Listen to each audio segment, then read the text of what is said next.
ग्रामीण से लोकप्रिय विधायक श्री विपिन सिंह जी, लोकसभा के प्रभारी जनार्दन गुप्त जी, लोकसभा के संयोजक श्री निरंकार त्रिपाठी जी, क्षेत्रीय उपाध्यक्ष डॉक्टर सत्येंद्र सिन्हा जी, महानगर महामंत्री श्री अच्युतानंद शाही जी, ब्लॉक प्रमुख खोराबाद श्री प्रसाद जायसवाल जी, ब्लॉक प्रमुख पिपरौली दिलीप यादव जी, क्षेत्रीय अध्यक्ष महिला मोर्चा श्रीमती अमिता गुप्ता जी, इस क्षेत्र के अत्यंत बुजुर्ग नेता श्री लालजी सिंह जी, श्री हौसला सिंह जी और मियां चंद्रपाल राही जी, आज के इस कार्यक्रम में उपस्थित भारतीय जनता पार्टी के सभी पदाधिकारीगण, सभी सम्मानित जनप्रतिनिधिगण और भारी संख्या में गोरखपुर ग्रामीण के मेरे सभी उपस्थित बहनों और भाइयों, आज आपका गोरखपुर ग्रामीण अब गोरखपुर महानगर को टक्कर दे रहा है। टक्कर बहनों भाइयों, याद करिए जब 2009 में मैं पहली बार सांसद बना था इस क्षेत्र से। ये क्षेत्र पहले 2009 के पहले बांसगांव में आता था। हर वर्ष बाढ़ आती थी, पूरा क्षेत्र जलमग्न में रहता था, बीमारी रहती थी, सड़क नहीं थे, बिजली नहीं थी और बरसात में पूरा क्षेत्र बाढ़ से त्रासदी से जूझता था। और आज जब आपने समर्थन दिया, गोरखपुर ग्रामीण से श्री विपिन सिंह को विधायक चुना, तो तर्कवानी में रेगुलेटर बन गया। बन गया कि नहीं बन गया? बन गया कि नहीं बन गया? अरे जोर से पानी बजा दो इसके लिए। बन गया ना? अब तो पानी नहीं लगता ना। और सड़क देखो ट्रांसपोर्ट नगर से तर्कवानी तक और मोतीराम अड्डा से तर्कवानी तक क्या 2 लेन और 4 लेन की सड़क कर गई। ऐसा लगता है जैसे गोरखपुर की सड़क हो या लखनऊ की हजरतगंज की सड़क हो। जितने पुल के लिए कहा, बाढ़ बचाव के लिए जितना कहा, उतना पैसा विपिन सिंह और अली किशन को मैंने गोरखपुर ग्रामीण के लिए उपलब्ध करवाया। और अब तो गोरखपुर ग्रामीण में एक वेटनरी कॉलेज भी बन रहा है और बहुत सी को विश्वविद्यालय की तरफ बढ़ा रहा है। आप सोचो, गोरखपुर ग्रामीण विश्वविद्यालय वेटनरी विश्वविद्यालय, यानी उसमें जितने गाय, भैंस, मुर्गी, बतख, हाथी, घोड़ा, गधा, जितना जीव जंतु है सबका उपचार होगा। उसकी उन्नत नस्ल को भी आगे बढ़ाया जाने का काम होगा। और साथ साथ गोरखपुर का जू, चिड़ियाघर भी तो गोरखपुर ग्रामीण में ही पड़ता है ना। देखा है ना कितने लोग जू में गए हैं। आगे बढ़े सरकार, चुनाव के बाद मैं विपिन सिंह से बोलूंगा, एक बार यहाँ के लोगों को 3-4 सीट में ले जाकर एक बार चिड़ियाघर जरूर घुमाना। जाएंगे ना? और कितने लोग जाना चाहेंगे? जो सभी लोग जाना चाहेंगे, नोट करा देना उनको, सबको वहां घुमाएंगे। ठीक है? दूसरा, मुझे एक बात बताओ, गोरखपुर तो चकाचक हो रहा है, लेकिन अयोध्या कितने लोग गए? अभी यहां से बस भर कर जा रही थी, कितने लोग जा पाएंगे? चुनाव के बाद मैं फिर विपिन सिंह से, रवि किशन से बोलूंगा, गाड़ी भर कर एक बार अयोध्या फिर से दर्शन कराओ।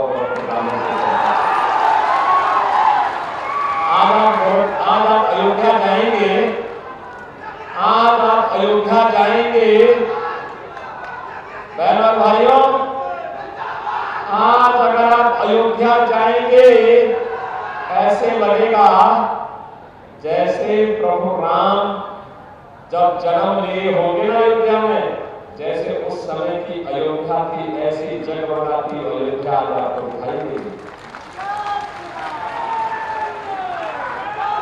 आप मुझे बताओ, अयोध्या में रामलला विराजमान हो गए, इसका पुण्य किसको प्राप्त होगा? इसका श्रेय किसको जाता है? बहनों और भाइयों, मोदी जी का नेतृत्व है, लेकिन श्रेय आपको जाता है, क्योंकि मोदी जी और योगी जी को ताकत आपने दी है। कमल चुनाव चिन्ह पर जो भी वोट जाता है, जो भी वोट जाता है, वह सीधे मोदी जी के पास और योगी जी के पास ही जाता है। अब आप देखो, एक वोट विकास भी करा रहा है और आपको पुण्य का भागीदार भी बना दे रहा है ना। आज आप कह सकते हैं अपनी वर्तमान पीढ़ी को और भावी पीढ़ी को भी, अयोध्या में राम मंदिर हमने बनाया है। बोलिए, वो बोलेंगे कैसे? कहना मोदी जी को प्रधानमंत्री बनाकर और योगी जी को मुख्यमंत्री बनाकर के हमने अयोध्या में राम मंदिर बनाया है, और ये सड़कें बनाई है, स्कूल कॉलेज बनाए हैं, पुल पुलिया बनाए हैं, तरपलाने का रेगुलेटर बनाया है, हर घर नल की योजना का बना करके घर घर में शुद्ध पानी पहुंचाया है, और माफिया को भी, मच्छर को भी समाप्त करके इंसेफ्लाइटिस को भी समाप्त किया। बोल सकते हैं ना? बोल सकते हैं ना? बहनों भाइयों, एक तरफ मोदी जी के नेतृत्व में देश का सम्मान बढ़ रहा है, देश की सीमाएं सुरक्षित हो रही है, आतंकवाद और नक्सलवाद समाप्त हुआ है, विकास के बड़े बड़े कार्य हो रहे हैं, यहां पे पुलिस ट्रेनिंग स्कूल भी बन रहा है इसी क्षेत्र में, इसी गोरखपुर ग्रामीण में, घोड़ावाल क्षेत्र में। बहनों भाइयों, और गरीबों के बच्चों के लिए अटल आवासीय विद्यालय भी बन रहा है, सैजमा में बन गया है, गरीब और अनाथ बच्चों को हम पढ़ा रहे हैं, बहुत अच्छी शिक्षा दे रहे हैं। और इस वर्ष गोरखपुर के हमारे बच्चे भी सेना में सैनिक अधिकारी बने, सैनिक स्कूल का उद्घाटन भी हम गोरखपुर में करने जा रहे हैं। बन गया ना इतना काम। अब तो एम्स भी है गोरखपुर में, फर्टिलाइजर भी, चीनी मिल भी, सड़कें चौड़ी, अच्छी ट्रेन, और मुंबई जाना हो तो 1.5 से 2 घंटे में आप सीधे प्लेन में बैठे मुंबई की यात्रा। आप में से कितने लोग हैं जिन्होंने रणवीर सिंह की फिल्म देखी? पैसा देकर या फ्री में? चुनाव के बाद फ्री में दिखाएंगे आपको इसको। आप में से कितने लोग हैं जो उनके साथ फिल्म में काम करना चाहते हैं, जिसमें आप नायक रहे वो खलनायक रहे? कितने लोग रहेंगे इससे? अरे नायक तो एक ही होगा,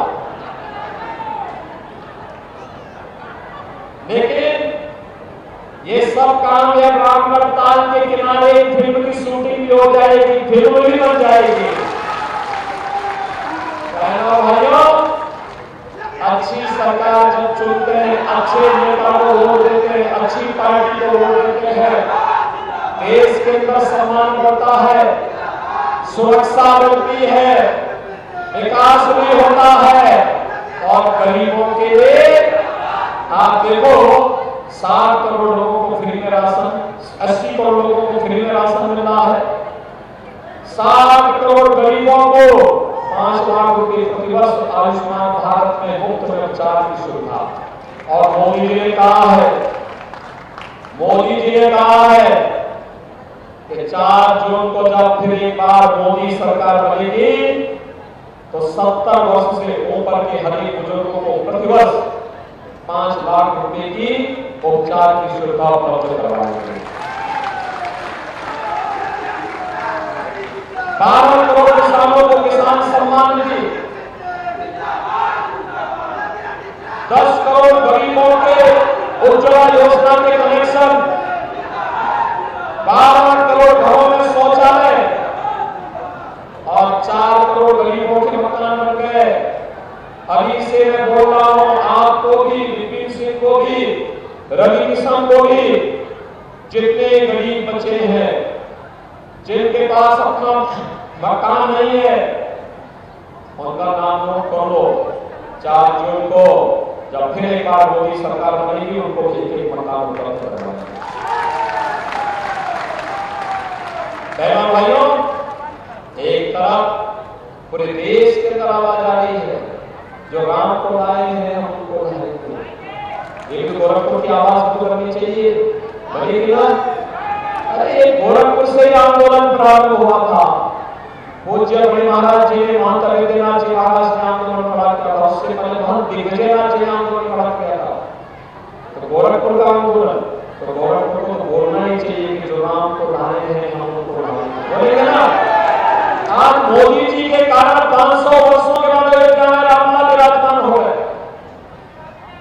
और बहनों भाइयों, आपके क्षेत्र में भी कोई मंदिर होगा, बड़ा स्थान होगा, उनकी सुंदरीकरण का काम भी होगा। अगर भवन पार में हो चुका है, इधर भी तो 1-2 मंदिरों का हुआ है, फिर कौन से मंदिर का हुआ है? देवी जी का मंदिर था।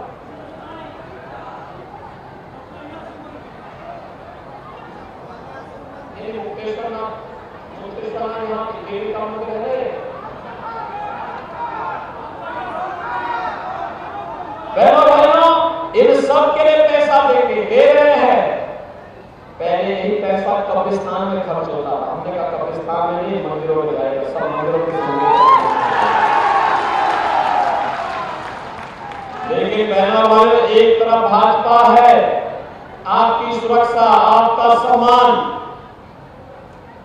आपको बेटी और व्यापारी को सुरक्षा प्रदान कर रही है, और दूसरी तरफ समाजवादी पार्टी, कांग्रेस और बहुजन समाजवादी पार्टी, बसपा को तो मौलाना के अलावा कोई परिस्थिति नहीं है। और सपा और कांग्रेस को आप देखो क्या हो गया। ये क्या कहते हैं सरकार बनेगी तो पर्सनल कानून लागू करेंगे। पर्सनल कानून का मतलब जानते हैं आप? तालिबानी शासन, बेटी स्कूल नहीं जा सकती, महिलाएं बाजार और कहीं घर के बाहर नहीं निकल सकती, बुर्का पहनकर के घर के अंदर धोखा रहना पड़ेगा। अरे यह देश बाबा साहब भीमराव अम्बेडकर के संविधान से चलेगा, यह देश किसी शरीयत कानून से नहीं चलेगा। भारतीय जनता पार्टी बाबा साहब भीमराव अम्बेडकर के संविधान से देश को चलाएगी। ये कहते हैं अगर कांग्रेस और सपा की सरकार बनेगी तो वरासत टैक्स लगाएंगे। बहनों भाइयों, वरासत टैक्स का मतलब आप जानते हैं क्या है? ये वरासत टैक्स का मतलब औरंगजेब का जजिया कर। जजिया कर का मतलब, वरासत टैक्स का मतलब है पहले आपके बाप दादों की जितनी भी प्रॉपर्टी आपको मिली है, उस प्रॉपर्टी का लोग सर्वे करवाएंगे। आधी प्रॉपर्टी ये लोग ले लेंगे और लेकर के कहेंगे कि ये तो पाकिस्तान, बांग्लादेश और अफगानिस्तान से आए हुए मुसलमानों को देना है। क्या आप इसको स्वीकार करेंगे? क्या अरे घर आपका, आपके पिताजी ने, आपके बाबा ने खून पसीने से मकान बनाया है, घर में 4 कमरे हैं, 2 कमरे कहेंगे आपको रखो, 2 कमरे उनको दे देंगे। अरे क्या करने जा रहे हैं सब? और मैं इसीलिए कहता हूं यही काम एक समय औरंगजेब ने किया था जजिया कर लगा करके। उसने कहा था, हिंदुओं से कहा था कि तो जजिया कर दो, नहीं तो इस्लाम स्वीकार करो। बड़े पैमाने पर उसने हिंदुओं का इस्लामीकरण किया था। लेकिन ये स्वतंत्र भारत है, औरंगजेब की आत्मा को हम भारत के अंदर जीवित नहीं होने